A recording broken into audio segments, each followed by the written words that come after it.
강원도 평창에 가면 대관령이란 곳이 있는데 이제 그곳에 가면 유명한 목장이 있습니다. 바로 양떼 목장입니다. 혹시 가보신 분 계십니까? 전 사진으로만 봤습니다. 이 양떼 목장에 가면 이 많은 양들이 있죠. 근데 이 양들에게 나타나는 특징이 있다고 합니다. 양들은 시력이 나쁘다고 합니다. 그래서 양들은 주변을 잘 살펴보지 못한다고 합니다. 실제 양을 돌보셨던 분한테 얘기 들었는데 참 답답하다고 합니다. 양이 앞도 잘 못 보고 주변도 잘 파악하지 못해서 답답하다고 하는데, 특별히 얼마 전 이 양과 관련된 영상을 본 적이 있습니다. 그 영상 속의 양들은 푸른 풀밭에서 풀을 뜯어 먹으면서 아주 평안하게 있었습니다. 그리고 사람들은 그런 양들을 구경하고 있었습니다. 그리고 사람들은 양들을 향해 목자처럼 흉내를 냅니다. 목자와 비슷한 소리를 내기도 하며 목자가 양들을 부르는 것처럼 자신들도 양들을 불러봅니다. 그런데 양들이 반응도 하지 않습니다. 그 사람들이 목자를 흉내를 내는데 양들은 관심도 없습니다. 이때 진짜 목자가 나타납니다. 그리고 목자가 양들을 부르자 풀을 뜯어먹고 있던 양들이 고개를 듭니다. 그리고 다 같이 한꺼번에 목자를 쳐다봅니다. 그러더니 양이 소리를 내면서 목자에게로 모여들었습니다. 이 영상이 우리에게 알려주는 것이 무엇일까요? 양은 목자의 음성을 알아듣는다는 겁니다.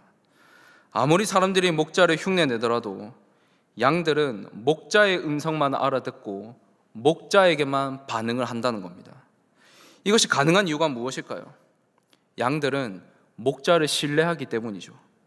자신들을 돌보고 인도해주는 목자를 신뢰하기에 목자의 음성에만 양들이 반응하는 겁니다. 실제로 가셔서 마음껏 부르셔도 양들은 반응도 안 할 겁니다. 목자에게만 반응을 합니다. 특별히 성경을 보면 하나님과 백성들을 여러 비유에 빗대서 설명하는데 그 중에 하나가 바로 목자와 양입니다. 오늘 본문인 시편 23편은 다윗의 시로 불립니다. 그 위에 보시면 표제가 적혀져 있는데 이는 다윗이 이 시편 23편의 저자임을 말합니다. 그러나 언제 이 시편을 기록했는지는 정확하게는 추정하기가 어렵습니다. 왜냐하면 다른 시편들은 그 시의 내용 속에 그 역사적 배경을 제공하는 단서를 담고 있지만 오늘 본문인 시편 23편은 그 어떤 역사적 단서를 담고 있지 않기 때문이죠. 하지만 시편 23편의 이 전체적인 분위기를 고려했을 때 이스라엘 왕인 다윗이 고통과 그 고난의 시간을 보낸 이후에 자신을 구원해 주시고 원수들의 핍박과 공격 속에서 자신을 지켜주신 그 하나님께 감사하며 이 시편을 기록했을 것으로 추측합니다. 또한 각 시편들마다 장르가 있는데 오늘 본문이 이 시편 23편은 신뢰시에 속합니다. 여러 장르들이 있습니다. 그 중에 하나가 신뢰시인데 시편 23편은 신뢰시에 속합니다. 신뢰시는 하나님의 도움을 구하며 간절히 기도하면서 하나님을 향한 그 신뢰와 구원을 확신하는 시편이 바로 신뢰시입니다. 그래서 이 신뢰시를 보면 하나님에 대한 확신을 가득 담은 그러한 고백들이 많습니다. 그런 문구들이 많이 담겨져 있는데 오늘 본문이 이 시편 23편에도 하나님을 향한 그런 신뢰의 고백들이 담겨져 있습니다. 왜냐하면 수많은 위협과 고난과 핍박 속에서도 하나님께서는 자신을 도우셨고 자신을 지키셨고 보호하셨기에 다윗은 하나님에 향한 신뢰를 이 오늘 본문인 시편 23편을 통해서 고백하고 있는 것이죠. 사랑하는 성도 여러분, 사람들은 각자 저마다 자신이 신뢰하는 것들이 있습니다. 자신이 신뢰하고 의지하는 것들은 다양하겠지만 자신이 신뢰하는 그 무언가가 자신을 지켜줄 것이라고, 자신을 보호해 줄 것이라고, 자신을 인도해 줄 것이라고 생각합니다. 그러나 오늘 본문에 등장하는 다윗은 다릅니다. 시편 23편을 기록한 다윗은 철저하게 하나님을 신뢰하는 인생이었습니다. 우리도 마찬가지입니다. 우리도 하나님을 신뢰하며 이 인생길을 걸어가야 합니다. 그렇게 오늘 본문을 통해 우리가 하나님을 신뢰해야 될 이유가 무엇인지 오늘 본문을 함께 살펴보며 말씀의 은혜를 나누겠습니다. 그렇다면 우리가 하나님을 신뢰해야 될 이유가 무엇일까요? 첫째로 하나님은 우리의 목자이시기 때문입니다. 1절 말씀 보겠습니다. 여호와는 나의 목자시니 내게 부족함이 없으리로다. 앞서 말씀드렸습니다. 성경을 보면 하나님과의 관계를 비유를 통해서 보여준다는 것을, 그 대표적인 예가 오늘 본문에 등장하는데 그것은 바로 목자와 양입니다. 성경은 하나님께서는 이스라엘의 목자이시며 이스라엘 백성들은 양이라고 비유합니다. 물론 오늘 본문에서 목자는 하나님이시며 양은 다윗입니다. 다윗은 지금 하나님을 나의 목자라고 고백하고 있습니다. 성도 여러분, 목자하면 어떤 이미지가 떠오르십니까? 목자하면 떠오르는 이미지 바로 돌봄입니다. 목자는 양을 기르고 돌보는 자입니다. 특별히 목자가 양을 돌본다는 것을 가장 잘 알고 있는 성경의 한 인물이 있습니다. 그 인물은 바로 오늘 본문의 주인공인 다윗입니다. 왜냐하면 왕이 되기 전 다윗은 양을 돌보는 목자의 일을 했기 때문이죠. 사무엘상 17장을 보면 다윗과 골리앗의 싸움을 다루는데 이때 다윗이 골리앗과 싸우기 전에 사울 왕을 만나게 됩니다. 이때 사울 왕은 너는 소년이기 때문에 골리앗과 싸우는 것은 무리다라고 다윗을 만류합니다. 그래서 다윗은 자신이 양을 돌보는 목자의 일을 어떤 식으로 수행했는지를 사울 왕에게 말합니다. 자신이 양을 칠 때 사자나 곰이 와서 그 새끼 양을 물어가면 그는 끝까지 쫓아가서 사자와 곰과 싸워 그 어린 양을 구해냈다고 합니다. 그 새끼 양을 구출해냈습니다.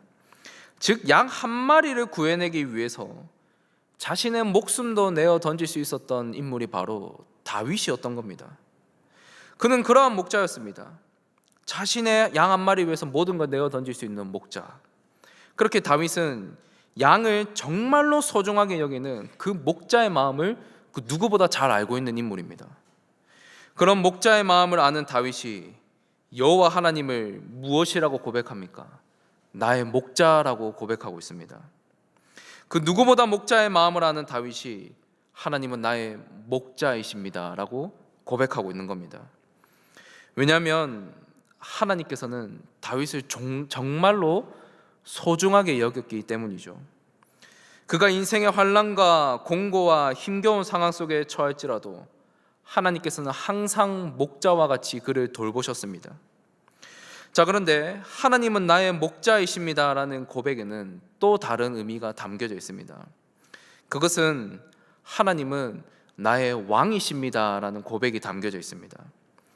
성경에서는 이스라엘의 왕을 비유할 때 목자로 비유하기도 합니다. 사무엘하 5장 2절의 말씀을 보면 전에 곧 사울이 우리의 왕이 되었을 때에도 이스라엘을 거느려 출입하게 하신 분은 왕이시었고 여호와께서도 왕에게 말씀하시기를 내가 내 백성 이스라엘의 목자가 되며 내가 이스라엘의 주권자가 되리라 하셨나이다 하니라.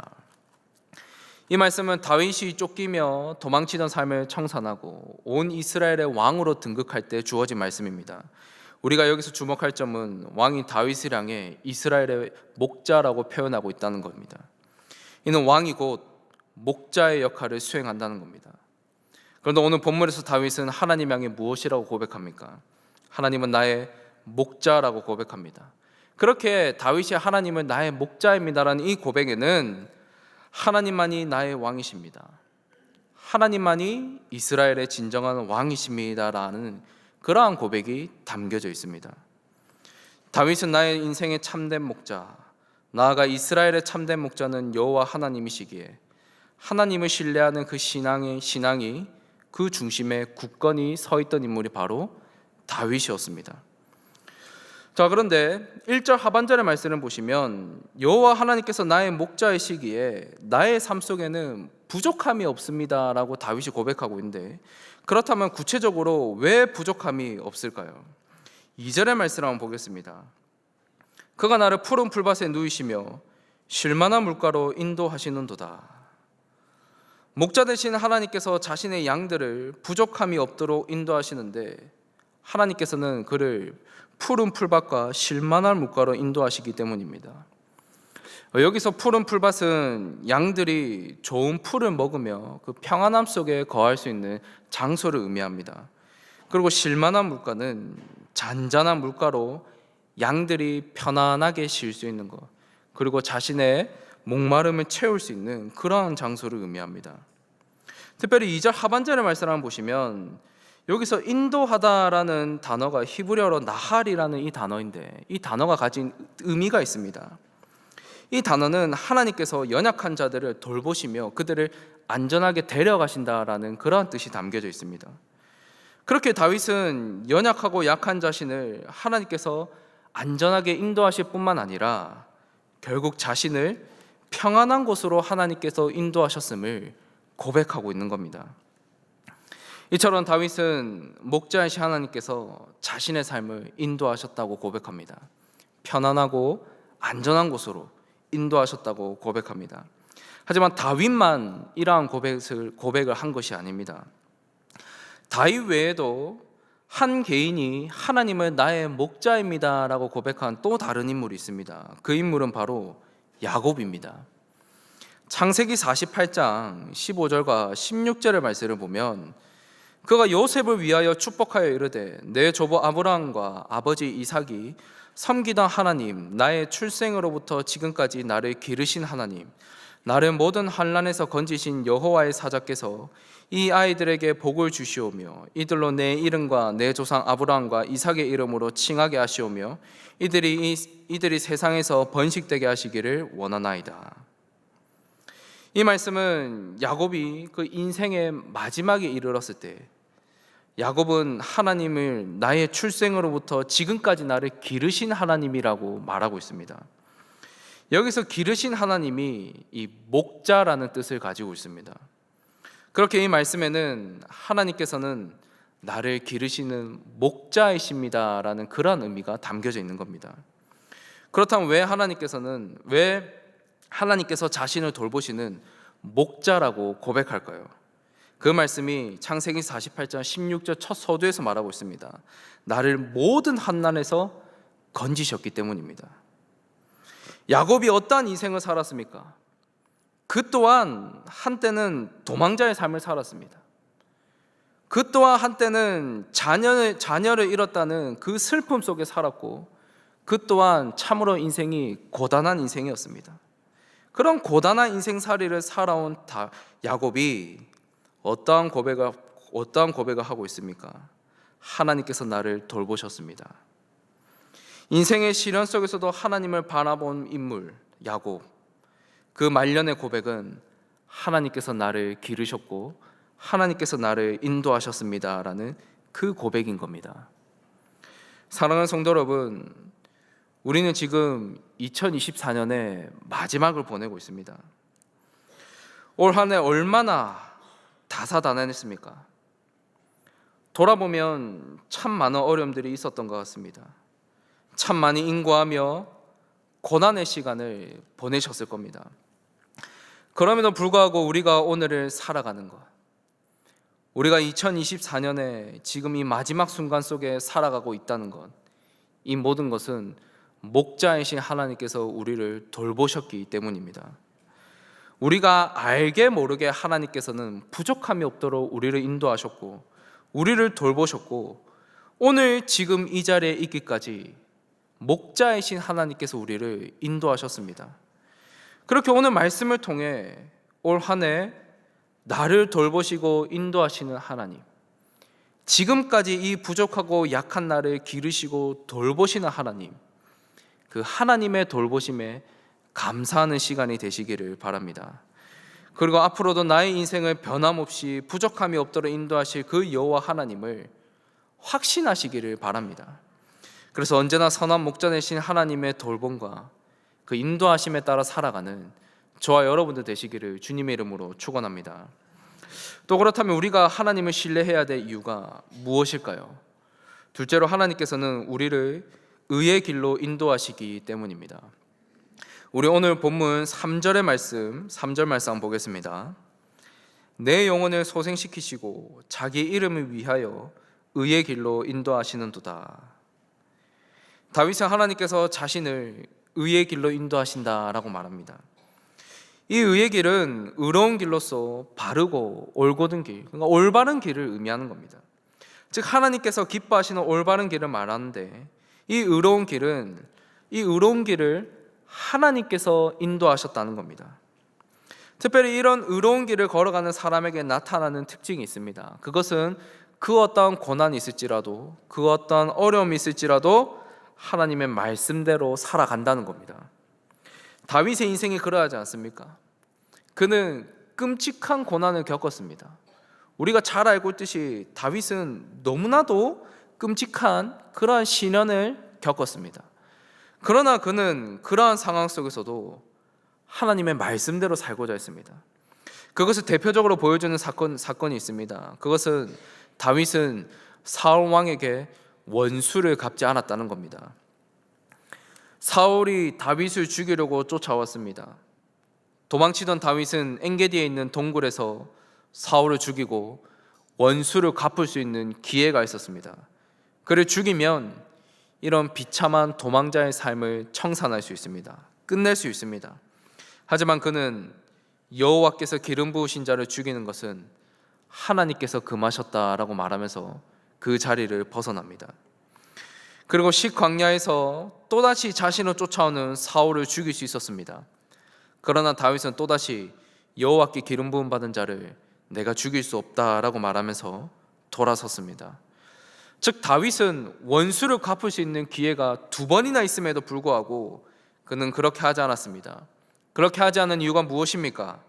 그렇게 하는 것은 사울 왕에게 원수를 갚는 것은 하나님께서 기뻐하시지 않기 때문입니다. 이것이 가능한 이유, 하나님께서 의로운 길을 걸어갈 수 있도록 다윗을 인도하셨으며 다윗은 그런 하나님의 인도하심대로 살았기 때문입니다. 자, 그런데 하나님께서 인도하시는 의로운 길에는 또 다른 의미가 있습니다. 이것은 우리 오늘 본문이 4절 말씀과 함께 살펴볼 필요가 있습니다. 4절 말씀 우리 같이 한번 읽었으면 좋겠습니다. 오늘 본문 4절입니다. 시작. 내가 사망의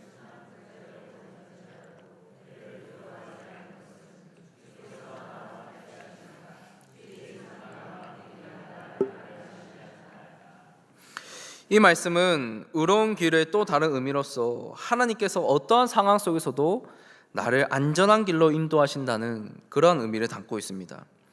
특별히 4절의 말씀을 보시면 죽음의 골짜기를 지날지라도 해를 두려워하지 않는다라고 말씀합니다. 여기서 해는 악을 의미합니다. 악한 것들. 그렇기 때문에 이 다윗의 인생과 오늘 본문과 연관해서 살펴볼 때 다윗 자신을 위협하는 모든 종류의 악한 것들, 그런 다윗을 위협하는 모든 종류의 위험들을 의미합니다. 다윗은 자신의 삶 속에 너무나 많은 악의 위험과 원수들의 공격으로 죽음의 골짜기를 지나가는 그러한 삶을 살았습니다. 그러나 그럼에도 불구하고 그는 두려워하지 않습니다. 죽음의 골짜기를 걸어가는 그는 정작 두려워하지 않습니다. 그렇다면 왜 두려워하지 않습니까? 주께서 나와 함께 하시며 주의 지팡이와 막대기가 자신을 지키시고 보호하시기 때문입니다. 이는 목자가 자신의 양들이 위험한 골짜기를 지날 때 끝까지 양들을 인도하여 평안한 곳으로 인도하시는 것처럼 선한 목자 되신 하나님께서 끝까지 자신을 지키시고 보호하셔서 결국에는 평안한 곳으로 반드시 인도하신다는 겁니다. 바로 이것이 의로운 길의 또 다른 의미입니다. 그렇다면 왜 하나님께서는 반드시 이런 의로운 길로 인도하실까요? 왜 반드시 안전하게 인도하실까요? 다시 한번 3절의 말씀을 보시면 우리가 주목해야 될 부분이 있습니다. 3절을 보시면 주의 이름을 위하여 라고 말씀합니다. 주의 이름을 위하여, 이 말씀은 하나님의 영광을 위해서, 당신의 명예인 여호와의 이름이 더욱 드러나기 위해서 인도하신다는 겁니다. 하나님의 명예를 걸고 인도하신다는 겁니다. 그러니 다윗은 하나님께서는 자신의 이름을 위해서 반드시 고난 속에서도 나의 믿음을 지킬 수 있도록 인도하십니다. 하나님께서는 자신의 이름을 위해서 고난과 원수들의 공격과 죽을 것 같은 그런 괴로운 상황 속에서도 하나님은 나를 지키시고 평안한 곳으로 인도하십니다. 왜냐하면 자신의 이름을 위해서 하나님께서 인도하시기 때문입니다 라고 다윗은 고백하고 있는 겁니다. 사랑하는 성도 여러분, 사람은 살아가면서 때로는 내가 원하지 않는 그러한 고난을 겪을 때가 있습니다. 뜻하지 않는 아픔들을 만날 때가 있습니다. 사람이 너무 갑작스럽게 큰 고난과 또는 큰 슬픔, 아픔을 겪게 되면 온몸이 마비가 되는 것만 같은 그러한 느낌을 받습니다. 생각도 멈추고 어떤 식으로 반응해야 될지 몰라서 마치 온몸이 마비가 된 것 마냥 사람은 그러한 상황 속에 처합니다. 그리고 그 이후의 반응은 제각각입니다. 어떤 사람은 슬픔과 눈물로 반응합니다. 또 어떤 사람은 분노와 증오로 반응합니다. 다양한 반응들이 나타납니다. 그렇다면 교회를 다니는 성도라고 고난과 아픔에서 자유로울까요? 그렇지 않습니다. 우리 모두 잘 알고 있듯이 교회를 다니든 교회를 다니지 않든 누구나 그 인생 속에 고난이 있습니다. 누구나 아픔을 겪습니다. 다윗의 인생을 한번 보십시오. 너무나 많은 고난이 있었습니다. 그러나 그 많은 고난 속에서 다윗은 어떠했습니까? 다윗은 그 고난 속에서 오히려 하나님을 더욱 신뢰했습니다. 왜냐하면 주께서 나와 함께 하시며 주의 지팡이와 막대기가 자신을 지키시고 보호하셨기 때문입니다. 다윗의 인생, 하나님의 보호하심을 그 누구보다 맛보아 누린 자입니다. 마찬가지입니다. 우리 주님께서는 고난당하는 성도를, 환난당하는 성도를 결코 외면하지 않으십니다. 우리 주님께서는 예수 그리스도를 믿음으로 하나님의 백성이자 자녀된 자신의 그 백성들을 반드시 지키시고 돌보십니다. 왜냐하면 우리 주님께서는 선한 목자 되시기 때문이죠. 그리고 자신의 백성들을 의의 길로, 하나님께서 기뻐하시는 길로, 안전한 길로 우리를 끊임없이 인도하십니다. 그렇다면 그런 하나님의 그 인도하심에 우리가 보여야 될 반응은 무엇이겠습니까? 오늘도 선한 목자로 우리를 인도하고 계시는 그 주님을 우리는 더욱 바라보는 겁니다. 우리 주님을 더욱 신뢰하며 의지하며 그 인도하심대로 살아가는 겁니다. 바라기는 우리의 선한 목자 되신 우리 주님께서는 그 어떠한 상황 속에서도 우리를 지키시고 돌보시고 계신다는 것을 꼭 기억하시기를 바랍니다. 어떠한 어려움이 있을지라도 주님께서는 반드시 우리를 지키시고 돌보십니다. 그 하나님을, 그 주님을 더욱 신뢰하시는 저 여러분들 되시기를 바랍니다. 우리는 지금까지 목자 되신 하나님께서 고난과 시련 속에서도 우리를 지키시며 우리를 평안하고 풍성한 곳으로, 풍요가 넘치는 곳으로 인도하신다는 것을 살펴보았습니다. 이제 그곳이, 그 인도하시는 곳이 구체적으로 어디인지가 이제 오늘 본문에 드러나는데, 하나님께서 결국 우리를 어디로 인도하실까요? 셋째로 하나님께서는 우리를 여호와의 집으로 인도하십니다. 오늘 본문 5절과 6절의 말씀입니다. 주께서 내 원수의 목전에서 내게 상을 차려주시고 기름을 내 머리에 부으셨으니 내 잔이 넘치나이다. 내 평생의 선하심과 인자하심이 반드시 나를 따르리니 내가 여호와의 집에 영원히 살리로다. 선한 목자 되신 하나님의 인도하심을 따라가 보니 다윗이 도착한 곳이 어디입니까? 여호와의 집입니다. 하나님께서는 모든 원수들이 보는 앞에서 다윗을 여호와의 집으로 인도하십니다. 이것은 그의 삶 가운데 숱한 굴곡과 시련과 아픔이 있었지만 결국에는 하나님께서 다윗을 여호와의 집으로 인도하셨다는 겁니다. 그리고 그곳에서 모든 원수들이 보는 앞에서 잔치상을 베푸시고 다윗의 머리에 기름을 부으십니다. 이 말씀은 하나님께서 다윗을 두 팔을 벌려서 환대하고 계시는 겁니다. 두 팔을 벌려서 다윗을 기쁨으로 하나님께서 맞이하고 계신 겁니다. 그렇다면 여기서 잠시 짚고 넘어갈 부분이 있습니다. 그것은 바로 여호와의 집이 무엇을 의미하는가입니다. 다윗 시대의 여호와의 집은 성막입니다.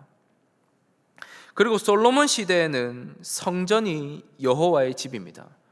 물론 이 성전을 재건하는 모든 재료와 설계도를 다윗이 준비하게 되지만 결국에는 성전을 건축한 솔로몬이기 때문에 이 솔로몬 시대에는 여호와의 집이 성전을 의미합니다.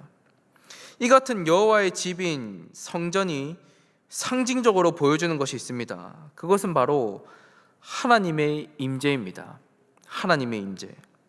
하나님께서는 그곳 가운데 임재하시고 그곳에서 자신의 백성들과 교제하십니다. 그렇게 여호와의 집으로 초대하는 것은 곧 하나님을 예배하는 예배의 자리로 초청하는 겁니다. 다윗은 그곳에서 하나님을 예배하고 하나님께서는 예배하는 다윗을 두 팔 벌려서 환대하시면서 다윗에게 놀라운 은혜와 복을 베푸십니다. 그렇다면 그 은혜와 복, 다윗에게 베푸시는 그 은혜와 복, 그것이 무엇일까요? 6절에서 말합니다. 바로 선하심과 인자하심입니다. 선하심과 인자하심은 하나님의 성품입니다. 하나님에게로부터 나타나는 그러한 성품인데, 예배하는 자에게 하나님의 선하심과 인자하심을 베푸시며, 이것을 오늘 본문과 연결해서 이해한다면 그 어떠한 상황 속에서도 하나님은 신실하게 지키시고 돌보시고 인도하고 계신다는 것을 의미합니다. 그렇다면 어떠한 자에게 이러한 하나님의 선하시고 인자하심을 베푸실까요? 바로 하나님을 예배하는 자에게입니다. 하나님을 예배하는 자에게 하나님께서는 선하시고 인자하심을 베푸시는 겁니다. 오늘 본문과 연결해서 이해한다면 하나님께서는 하나님을 예배하는 자를 끝까지 지키시고 돌보시고 그 인생을 보호하신다는 겁니다. 그래서 다윗은 하나님의 임재가 머물고 하나님을 만나고 예배하는 이 여호와의 집에 영원토록 살겠다고 고백하는 겁니다. 왜냐하면 여호와의 집에 영원토록 거하면서 사는 것, 하나님을 예배하며 사는 것이 그 인생 가운데 가장 복되고 가장 은혜로운 삶이기 때문이죠. 다윗은 이것을 알았기 때문에 여호와의 집에 내가 영원토록 살겠다, 그 여호와 하나님 안에 내가 영원토록 거하며 살아가고 싶다라고 다윗은 고백하고 있는 겁니다. 사랑하는 성도 여러분, 이제 오늘 말씀을 맺고자 합니다. 양은 목자의 음성에만 반응합니다. 그리고 양은 목자의 음성을 듣고 그 음성에 따라 움직입니다. 아무리 목자의 음성을 흉내내더라도 양은 그 음성에 반응하지 않습니다. 왜냐하면 양은 목자만을 신뢰하기 때문이죠. 뿐만 아니라 양은 시력이 매우 나빠서 주변을 잘 보지 못합니다. 그래서 더욱 목자의 음성을 신뢰할 수밖에 없고, 목자는 자신의 음성으로 그 양떼들을 안전한 곳으로 푸른 풀밭으로 인도할 의무를 지니고 있습니다. 마찬가지입니다. 선한 목자 되신 하나님께서는 양인 우리를 돌보시고 인도하십니다. 양인 우리는 목자 되신 그 주님의 음성에 귀 기울이며 우리는 살아가야 합니다. 우리는 한치 앞을 알 수 없는 그러한 인생길을 살아갑니다. 우리는 양과 같이 이 인생에 대한 시력이 어둡습니다. 밝지 않습니다. 우리는 그 인생에 일어날 그 일들을 우리는 알지 못합니다. 당장 5분 뒤에도 무슨 일이 일어날지 우리는 알지 못합니다. 우리는 너무나도 유한한 그러한 인생을 살아갑니다.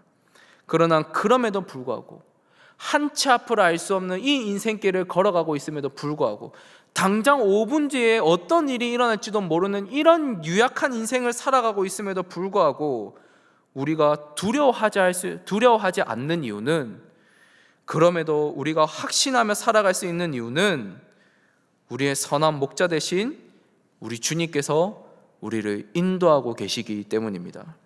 우리는 그 주님의 음성에 귀 기울여야 합니다. 그 주님의 음성에 따라 우리는 살아가야 합니다. 그렇게 성도 여러분, 우리의 목자 대신 그 주님의 음성에 따라 살아가시기를 바랍니다. 그 주님의 말씀에 더욱더 귀 기울이며 살아가시기를 바랍니다. 그래서 우리 주님을 더욱 신뢰하면서 언제나 그 선한 목자 대신 하나님의 인도하심 안에 살아가는 저와 여러분들 되시기를 주님의 이름으로 축원합니다.